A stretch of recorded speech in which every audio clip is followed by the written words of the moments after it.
Hello friends, આપણી YouTube channel game changing સાયકોલોજીમાં આપ સૌનું હાર્દિક સ્વાગત છે.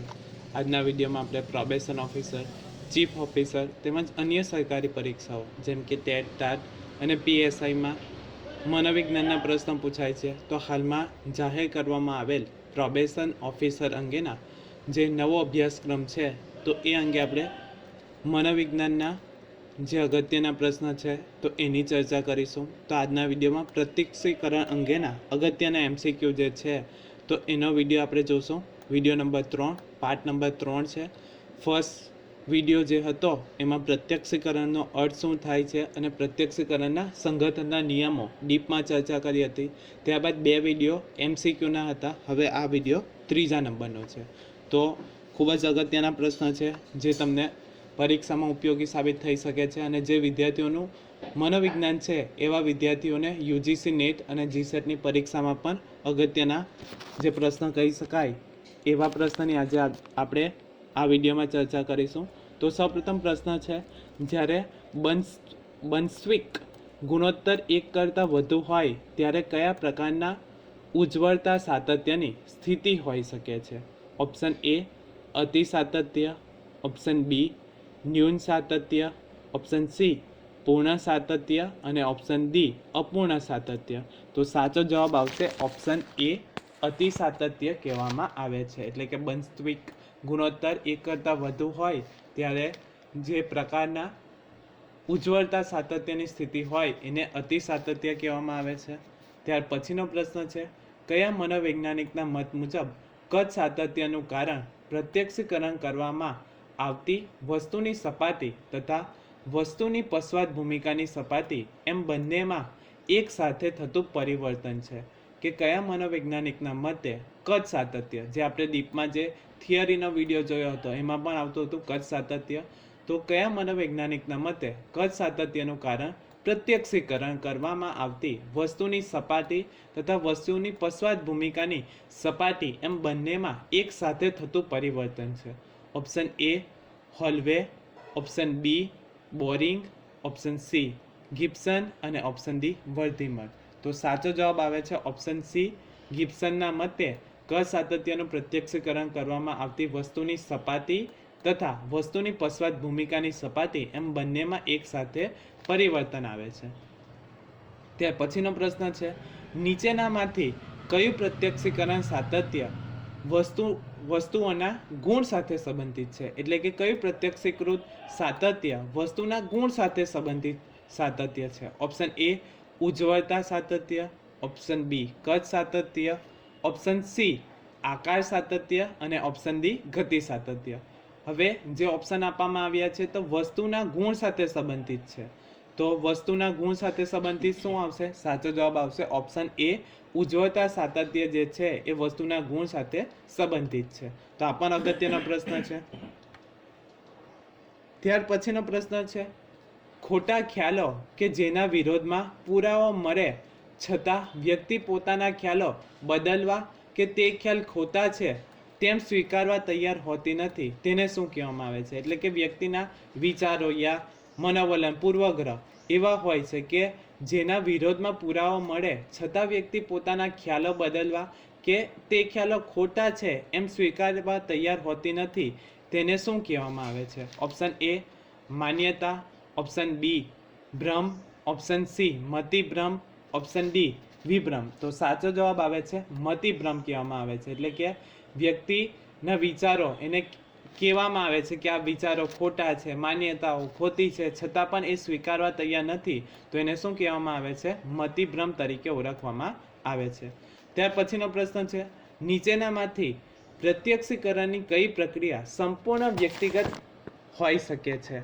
ઓપ્શન એ ગ્રાહક કોષ, ઓપ્શન બી એકત્રીકરણની પ્રક્રિયા, ઓપ્શન સી પ્રતિકાત્મક પ્રક્રિયા અને ઓપ્શન ડી ભાવાત્મક પ્રક્રિયા. તો સાચો જવાબ આવે છે ઓપ્શન ડી ભાવાત્મક પ્રક્રિયા જે છે એ પ્રત્યક્ષીકરણની સંપૂર્ણ અથવા તો વૈયક્તિક હોઈ શકે છે. તો એ વ્યક્તિના ભાવાત્મક પ્રક્રિયા જે છે તો એ સંપૂર્ણ વૈયક્તિક હોઈ શકે છે.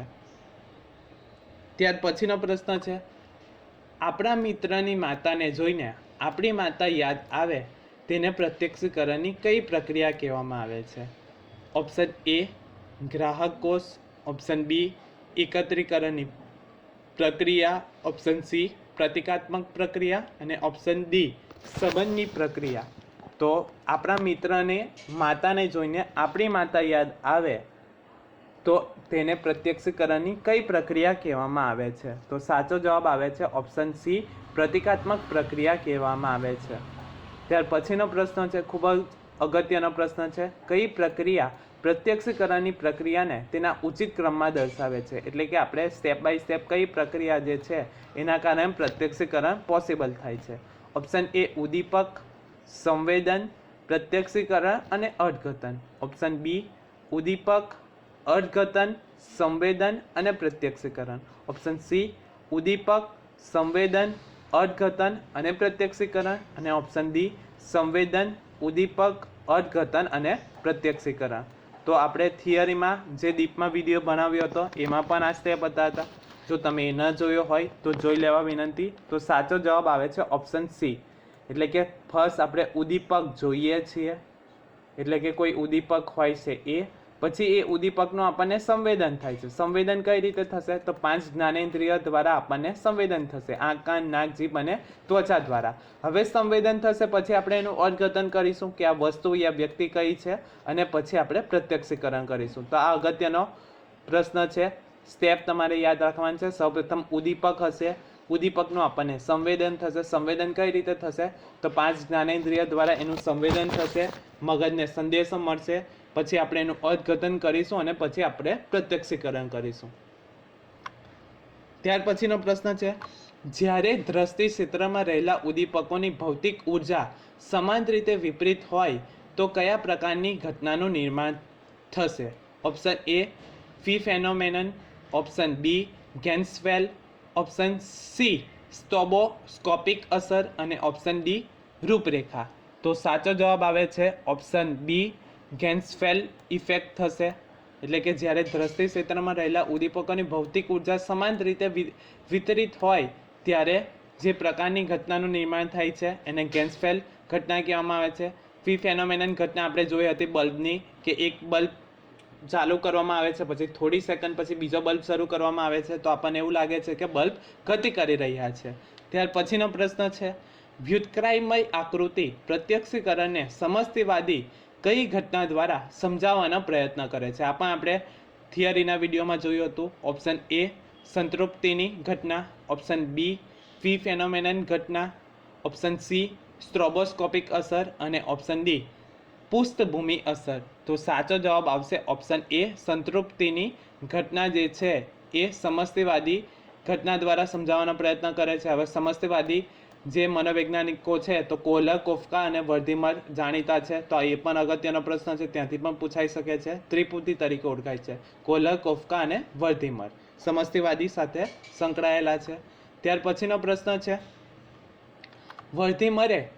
વર્ધીમર દ્વારા કરવામાં આવેલ પ્રયોગમાં ફી ફેનોમેનનની ઘટના ઉદ્ભવવા પાછળનું નીચેનામાંથી કયું ઘટક જવાબદાર ગણી શકાય છે? એટલે કે વર્ધીમરે જે પ્રયોગ કરેલો એમાં ફ્રી ફેનોમેનનની ઘટના ઉદ્ભવવા પાછળનું કારણ કઈ જવાબદાર ગણાય છે?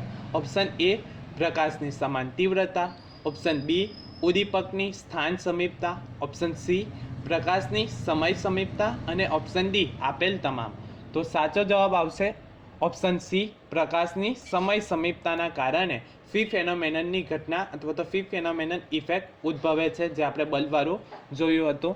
ત્યાર પછીનો પ્રશ્ન છે, પ્રત્યક્ષીકૃત સંગઠનમાં નીચેનામાંથી કયો નિયમ પ્રત્યક્ષીકરણ કર્તાની વિશેષતાઓ પર ભાર મૂકે છે? ઓપ્શન એ અર્થગર્ભતાનો નિયમ, ઓપ્શન બી સમીપતાનો નિયમ, ઓપ્શન સી સમાનતાનો નિયમ, ઓપ્શન ડી સમરૂપતાનો નિયમ. તો સાચો જવાબ આવે છે ઓપ્શન એ અર્થગર્ભતાનો નિયમ જે છે એ પ્રત્યક્ષીકૃત સંગઠનમાં પ્રત્યક્ષીકરણ કર્તાની વિશેષતાઓ પર ભાર મૂકે છે. ત્યાર પછીનો પ્રશ્ન છે, કોઈ ઉદ્દીપક કોઈ એક પેટર્નમાં રહીને એક પ્રકારની પ્રતિક્રિયા ઉત્પન્ન કરે છે તથા તે જ ઉદ્દીપક બીજા પેટર્નમાં રહીને બીજા પ્રકારની પ્રક્રિયા ઉત્પન્ન કરે છે, એવું કયો મનોવૈજ્ઞાનિક માનતો હતો? એટલે કે કોઈ એક ઉદ્દીપક એક પેટર્નમાં રહે છે, એ પ્રકારની પ્રતિક્રિયા ઉત્પન્ન કરે છે. તે જ ઉદ્દીપક બીજી પેટર્નમાં રહીને બીજા પ્રકારની પ્રતિક્રિયા ઉત્પન્ન કરે છે, એવું કયા મનોવૈજ્ઞાનિક માનતો હતો? Option A હેબ, option B Hull, option C Skinner, option D Woodworth. તો સાચો જવાબ આવશે ઓપ્શન બી હલ મનોવૈજ્ઞાનિક જે છે તો એમના મતે એવું હતું કે કોઈ એક ઉદ્દીપક એક પેટર્નમાં રહે છે અને એક પ્રકારની પ્રતિક્રિયા કરે છે, પછી બીજી પેટર્નમાં એ ઉદ્દીપક જાય છે તો એ બીજા પ્રકારની પ્રતિક્રિયા ઉત્પન્ન કરે છે. તો એ હલના મતે હતું. ત્યાર પછીનો પ્રશ્ન છે, વસ્તુઓ કે ઉદ્દીપકોની ભૌતિક પરિસ્થિતિઓમાં પરિવર્તન થવા છતાં પણ તેનું પ્રત્યક્ષીકરણ સ્થિર રૂપમાં થાય તેને શું કહેવામાં આવે છે? એટલે કે કોઈ એક વસ્તુ કે ઉદ્દીપકની ભૌતિક પરિસ્થિતિમાં પરિવર્તન થવા છતાં તેનું પ્રત્યક્ષીકરણ સ્થિર રૂપમાં થાય એટલે કે મૂળ રૂપમાં જ આપણે કરીએ તો એને શું કહેવામાં આવે છે? ઓપ્શન એ પ્રત્યક્ષીકૃત સાતત્ય, ઓપ્શન બી પ્રત્યક્ષીકૃત સતર્કતા, ઓપ્શન સી પ્રત્યક્ષીકૃત બચાવ અને ઓપ્શન ડી અવચેતન પ્રત્યક્ષીકરણ. તો સાચો જવાબ આવે છે પ્રત્યક્ષીકરણ સાતત્ય. એટલે કે વસ્તુ કે ઉદ્દીપકની ભૌતિક પરિસ્થિતિમાં પરિવર્તન આવે કે કોઈ એક ઉદ્દીપક ફોર એક્ઝામ્પલ પાણી જે છે તો એ પહેલાં પ્રવાહી સ્વરૂપમાં છે અને એનું સ્વરૂપ બદલાઈને ઘન થઈ જાય છે તો અથવા તો વાયુરૂપ થઈ જાય છે, છતાં પણ આપણે એનું પ્રત્યક્ષીકરણ પાણીના રૂપમાં જ કરીએ તો એને શું કહેવામાં આવે છે? તો પ્રત્યક્ષીકૃત સાતત્ય કહેવામાં આવે છે. એટલે વસ્તુ કે ઉદ્દીપક ભૌતિક પરિસ્થિતિમાં પરિવર્તન આવે કે જે મૂળ પરિસ્થિતિ હતી એમાં પરિવર્તન આવવા છતાં પણ આપણે એને મૂળ વસ્તુના રૂપમાં જ પ્રત્યક્ષીકરણ કરીએ છીએ તો એને શું કહેવામાં આવે છે? પ્રત્યક્ષીકૃત સાતત્ય કહેવામાં આવે છે. આશા રાખું છું કે તમને આ વિડીયોમાં સમજ પડી ગઈ હશે અને જો તમને આ વિડીયો પસંદ પડ્યો હોય તો વધુમાં વધુ લાઇક કરો, શેર કરો અને અમારી ચેનલને સબસ્ક્રાઈબ કરો. તે ઉપરાંત તમને મટીરિયલ જોઈતું હોય તો ટેલિગ્રામની ચેનલ ગેમ ચેન્જિંગ સાયકોલોજીને તમે જોઈન કરી શકો છો, જ્યાંથી તમને વિડીયો અને મટીરિયલનું અપડેટ મળતી રહેશે. Thank you.